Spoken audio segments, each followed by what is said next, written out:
Je veux dire à quelqu'un ce soir, cet après-midi ou demain, au moment où tu vas écouter ce message, alors je te dis, sois reconnaissant. Sois reconnaissant. Tu es allé à l'église ce matin ou tu iras tout à l'heure à l'église. Tu auras un culte ce matin qui va te faire du bien. Qui va te faire du bien. Le Seigneur qui t'a envoyé là où tu vas ce matin, le Seigneur a déjà prévu dans sa préscience, dans sa volonté souveraine, ta délivrance, ton affranchissement, ta libération. Il a disposé le cœur de son roi, de son serviteur, de sa servante pour te faire du bien. Pour te faire du bien. Peut-être que tu es dans de grandes difficultés. Peut-être qu'on t'a annoncé que tu as un problème grave, une maladie orpheline, une maladie incurable, une maladie qui voudrait te détruire, une maladie bizarre. Et alors qu'on va prier pour toi, tu recevras ta guérison ou tu l'as déjà reçue. Alors que tu vas aussi ce matin à l'église ou cet après-midi, qu'importe au moment où tu me regardes, où tu es dans ta maison et que tu es en direct, et que tu reçois la délivrance, la bénédiction, la parole de l'homme de Dieu, de la femme de Dieu, celui ou celle que Dieu a ointe, alors que tu reçois la parole, tu sens vraiment que Dieu est en train de te parler, Dieu est en train de te toucher, Dieu est en train de te délivrer, te libérer, t'affranchir, te guérir et même te donner la solution à ton problème. Peut-être que toutes les banques ont fermé la porte à tes problèmes. Peut-être que tu vas vers ton conseiller, il ne veut rien entendre, alors que tu as tes soucis augmente, alors que les factures sont là, les difficultés sont là, et là tu ne sais plus vers qui te tourner. Et ce matin, le Seigneur te dit qu'il a la solution à ton problème. Le Seigneur te dit qu'il a la solution à ton problème. Alors reçois ce soir, reçois ce matin, reçois cet après-midi la solution que Dieu a pour toi. Et moi, ce que je veux, c'est acclamer le Seigneur. Parce qu'en fait, il a déjà la solution. Il a déjà la solution. Il a déjà la solution dans ce que tu traverses. Dis à quelqu'un qui est à tes côtés, dis à quelqu'un qui est dans ta maison que Dieu a déjà ma solution. Dieu connaît mon problème. Dieu sait déjà ce dont j'ai besoin et comment il va me sortir de là. Peut-être que ta difficulté, elle est grande. Tu dis, qui peut m'aider dans mon problème? Qui peut m'aider dans ma situation? Personne ne connaît mon problème, mais il y a un qui connaît ton problème. Peut-être encore, tu dis, mais vers qui me tourner? Vers qui vais-je me tourner pour me porter une solution? Je te dis que le plus grand est là. Là où les hommes sont limités, Dieu n'est pas limité. Parce que Dieu, quand il agit, il peut agir dans sa préscience, il agit dans sa préscience. Et il intervient d'une façon miraculeuse, de diverses manières. Il peut, avec le ministère des anges, avec le ministère des hommes, il peut intervenir d'une façon miraculeuse. Dispose ton cœur à recevoir. Dispose ton cœur à recevoir. Et lorsque tu as reçu, mon frère, ma soeur, toi qui étais à la veillée dernièrement, tu as fait 3 jours de veillée. Qu'est-ce que le Seigneur t'a dit? Qu'est-ce qu'il a fait pour toi? Comment il t'a affranchi? Comment il t'a libéré des esprits de famille, des esprits qui te combattaient, des personnes qui voulaient te tuer, qui voulaient t'enterrer? Et aujourd'hui, tu es là, tu es un témoin vivant de la gloire de Dieu. Que dis-tu? Que dis-tu? Vas-tu rester la bouche fermée? Vas-tu rester la bouche fermée? Non. Alors, la Bible nous dit dans le livre de Galates 6, verset 6, que l'on fasse part de tous ses biens à celui qui nous enseigne. Alors quand quelqu'un t'a enseigné, quand quelqu'un a prié pour toi, quand quelqu'un a jeûné pour que ta vie change, pour que quelqu'un s'est disposé, je dis quelqu'un, mais c'est pas quelqu'un, c'est un ouette, un serviteur, une servante de Dieu, quelqu'un que Dieu a mandaté sur ta vie. La personne a prié, tu étais aveugle, ou tu étais en train d'entrer dans la cécité, et le Seigneur t'a ôté la cécité. Il a ôté de ta vie la cécité. Maintenant tu vois clairement. Maintenant, les médecins t'avaient dit que tu allais passer une intervention chirurgicale, tu n'as pas eu d'intervention chirurgicale. Quel que soit le problème de ta vie actuelle, que ce soit dans les finances, que ce soit dans la santé, que ce soit dans les combats spirituels que tu traverses aujourd'hui, je te dis qu'il y a un Dieu qui connaît ta situation. Dis, il y a un Dieu qui connaît ma situation. Mais toi, ne reste pas ainsi, insensible. Ne reste pas insensible, ne reste pas ingrat, ne sois pas ingrat. Ne sois pas non plus pixou. Ni ingrat, ni insensible, ni pixou. Pixou, c'est quoi? Quelqu'un qui est près de ses sous. Ne le sois pas. N'oublie pas que si on n'avait pas prié pour toi, ta situation allait s'aggraver. Ta situation allait aller de mal en pis. Aujourd'hui, l'homme de Dieu, la femme de Dieu prend le temps de t'accompagner dans ta vie, dans ta marche. Porte des paroles de délivrance, de bénédiction, d'affranchissement, de libération sur ta vie. Dans tous les domaines, dans le domaine où le Seigneur saisit son roi, saisit son serviteur, saisit sa servante. On te porte des paroles. Qu'est-ce que tu fais? Toi, tu dis merci et tu pars? Ne fais plus ainsi. Est-ce que tu m'as entendu? Je t'ai dit ne fais plus ainsi. Ne fais plus ainsi. De peur que, en agissant ainsi, tu n'irrites le ciel. Ne fais plus ainsi. Surtout si tu as de quoi donner. Souviens-toi de la femme qui a emmené l'offrande. Elle avait tout ce qu'elle avait, elle a donné. Jésus était assis, il regardait. Et Jésus a dit, elle a donné plus. Tu penses que sa récompense n'est pas grande dans le ciel? Oui, elle est plus grande que tous ceux qui ont donné de leur superflu. Elle est plus grande ce que cette dame, ce que cette femme a donné et vaut plus que tous ceux qui ont donné leurs millions, leurs dollars, leurs je ne sais trop quoi. Et elle a donné peut-être son petit CFA qui lui restait. Et toi, tu as de quoi donner. On a toujours quelque chose. Ne dis pas je n'ai rien, tu as toujours quelque chose. Peut-être que là, dans ton porte-monnaie, là, tu n'as rien. Mais ton compte a. Tu as peut-être un compte bloqué où tu as mis de l'argent en réserve. Aujourd'hui, tu as reçu une guérison qui ne vaut ni 100, ni 10 000, ni 1000, ni 100 000. Ça n'a pas de valeur. La vie, une vie est, on ne peut même pas la chiffrer, une vie. Tu ne peux pas chiffrer une vie. Alors, qu'est-ce que tu fais? Alors, décide ce soir, avant d'aller te coucher, mais je dis avant d'aller te coucher, c'est trop tard ça. Pendant que tu entends ce message, alors que tu m'écoutes, prends la décision, Seigneur, tu m'as fait du bien, tu as fait telle chose dans ma vie. Qu'est-ce que je dois, comment je dois faire, Seigneur, vis-à-vis de ton serviteur qui m'a fait du bien? J'étais à la retraite pendant 3 jours, Seigneur, tu m'as fait du bien. Ma vie n'est plus jamais la même. Tu m'as donné la victoire sur tous mes combats. Qu'est-ce que je dois faire? Qu'est-ce que je dois faire, Seigneur? Les médecins avaient dit que j'allais mourir. Qu'est-ce que je dois faire, Seigneur? Ton serviteur a prié, je ne meurs pas. Je suis guéri. Les médecins m'avaient dit que... Les médecins, non, même pas les médecins. Dans ma vie, rien ne marchait. Et les mariages, il n'y avait pas de mariage dans ma famille. Les oncles, les tantes, c'était ligué contre ma vie. Et aujourd'hui, tu as su ça, tu as su toutes ces révélations, tu as su encore d'autres choses que je ne pourrais même pas citer. Tu as su que c'est ta voisine qui fait des choses contre toi parce qu'elle est jalouse. Tu as su. Dieu t'est révélé à toi. Dieu s'est révélé pour te montrer que ma fille, mon fils, mon serviteur, ma servante, tu es précieux pour moi, tu es précieux. Et toi, qu'est-ce que tu fais? Tu dis merci seulement?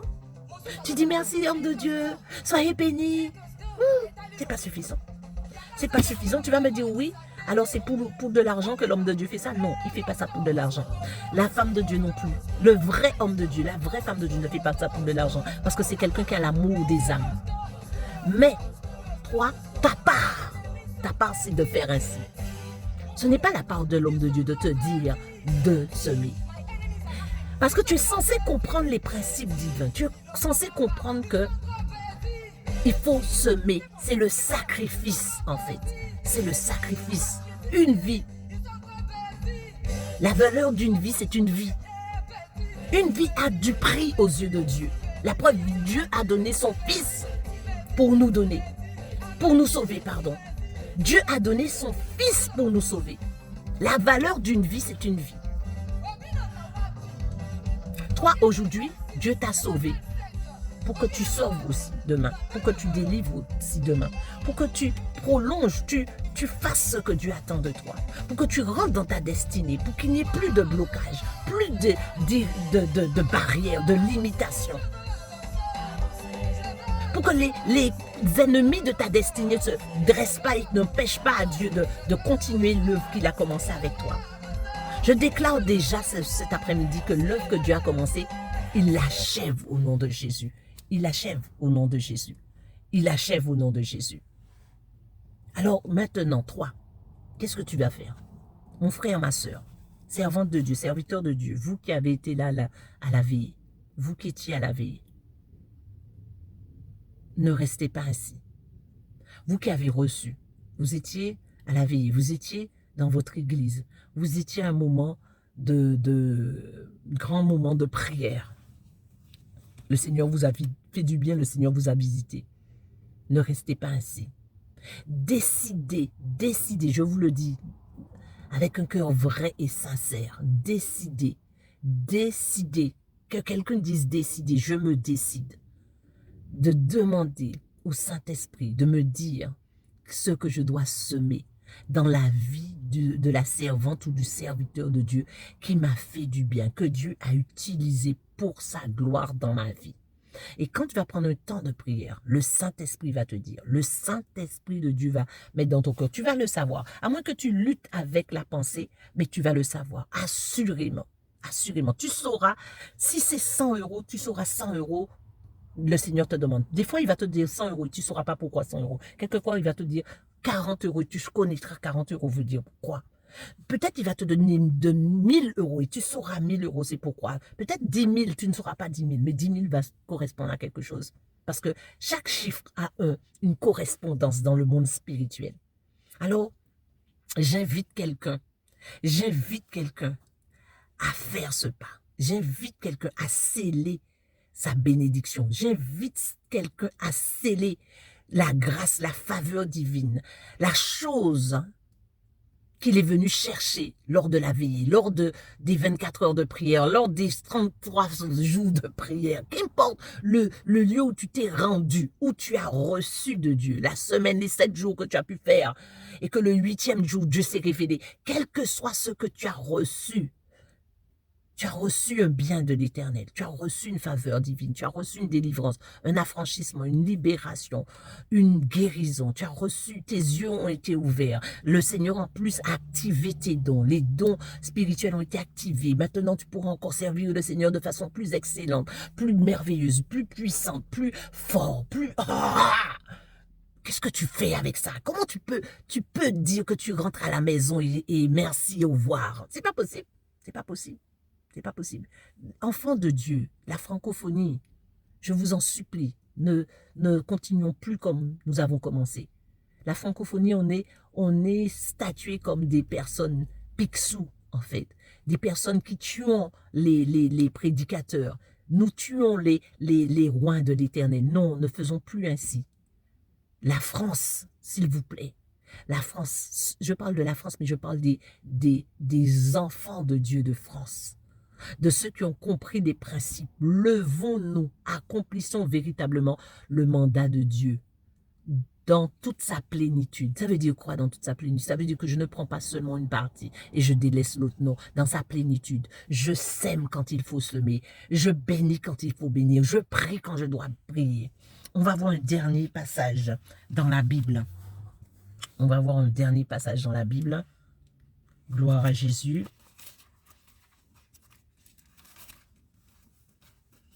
Alors, c'est au chapitre 9 de 1 Corinthiens. 1 Corinthiens chapitre 9, verset 11. La Bible nous dit, si nous avons semé parmi vous les biens spirituels, est-ce une grosse affaire si nous moissonnons vos biens temporels? Si nous avons semé dans vos vies les biens spirituels. C'est quoi les biens spirituels? La guérison, c'est un bien spirituel. La délivrance, c'est un bien spirituel. Est-ce une grosse affaire de récolter les biens temporels, les biens temporels, les biens de la terre, les choses palpables, les choses matérielles? Le matériel, c'est temporel. Ça veut dire qu'il est dans un temps, qui n'est pas intemporel, qui est dans un temps. Donc, qu'est-ce qui est dans un temps? Ton argent, ton or, quoi encore? C'est dans un temps. Ça veut dire que c'est utilisable dans un temps. Tu dois l'utiliser pendant ce temps où tu es sur terre. Tu utilises ton argent. À la fin du mois, tu prends tes dépenses. Tes dépenses, c'est plus resto, McDo, etc. Ça veut dire que ton cœur est là-bas. Si tes dépenses, tu vois, tu as semé dans le ministère là. Tu as semé pour l'orphelinat là. Tu as semé là, tu as semé là. Ah, là, tu commences à réjouir le royaume. Le royaume commence, tu as encouragé un enfant de Dieu qui est dans des difficultés. Parce que le Saint-Esprit te l'a dit, bien sûr, bien sûr. Tu n'as pas... voilà. Tu es en train de faire ce que Dieu attend de toi. Quoi de plus normal? Hein? Quoi de plus normal? On va relire ce verset. Prenez ce verset avec moi. Si nous avons semé parmi vous les biens spirituels, est-ce une question, hein? Est-ce une grosse affaire si nous moissonnons vos biens temporels? Non. Non. Parce qu'une vie, c'est une vie. Si on t'a fait passer de la maladie à la guérison, de la déchéance à l'ordre divin, de quoi d'autre, de la catastrophe, d'une vie catastrophique à une vie ordonnée, quoi d'autre, une vie où la folie n'était pas loin, où on t'a délivré, où le démon, l'esprit méchant est sorti. Est-ce une grosse affaire de récupérer les biens temporels? Non, non, non. Au contraire, celui qui vit une telle chose, tu as failli d'être aveugle. On prie pour toi, tu as retrouvé la vue. Tu n'as jamais eu d'intervention chirurgicale sous tes yeux. Tu aurais pu perdre ta vue. Aujourd'hui, tu aurais marché avec des béquilles. Est-ce une grosse affaire? Est-ce une grosse affaire de donner tes biens temporels? Non. Alors, mon frère, ma soeur, à partir d'aujourd'hui, quand le Seigneur te fait du bien, soucie-toi. Hein, soucie-toi. C'est pas très français. Mais viens à rentrer en toi-même. Considère ce que Dieu est en train de faire, le travail merveilleux qu'il fait dans ta vie, et chéris-le. Et dis, Seigneur, ton serviteur a prié pour moi, ta servante a prié pour moi. Que dois-je faire, Seigneur? Que dois-je faire? Ne sais-tu pas que celui à qui on a donné le sacerdoce vit du sacerdoce? Gloire soit rendue à Dieu. Nous sommes des gens intelligents. Beaucoup d'entre nous, nous faisons des business à côté. Heureusement. Surtout en France. Heureusement. Mais ne sais-tu pas que normalement, légalement, spirituellement, bibliquement, le lévite vit de ce qu'il a à l'église. Le lévite c'est quoi? C'est le pasteur, c'est le prophète, c'est l'évangéliste, c'est celui qui a le sacerdoce, celui qui conduit le peuple. Le lévite, il n'a pas de travail normalement, mais aujourd'hui Dieu, par sa grâce, nous permet d'être cela, de travailler parce qu'il connaît le cœur de plusieurs, le cœur dur, le cœur méchant. Vous avez reçu, mais vous donnez peu. Vous avez reçu, mais vous donnez peu. On enlève même ce qu'on a. Et on donne à celui qui n'a pas. Il faut faire attention. Hein. Les principes de Dieu restent les principes de Dieu. Donc, c'est pour ça qu'on voit qu'il y a des gens qu'on les a délivrés et puis l'année prochaine, on va encore devoir les délivrer parce qu'ils ne comprennent pas comment ça fonctionne. Avec ces paroles, je bénis votre vie ce dimanche. Je bénis votre vie ce dimanche. Je bénis votre marche. Je bénis ce que Dieu est en train de faire dans votre vie. Afin qu'il vous garde, afin qu'il vous protège, mais afin qu'il vous donne cette conscientisation des choses qu'il est en train de faire et comment ça fonctionne.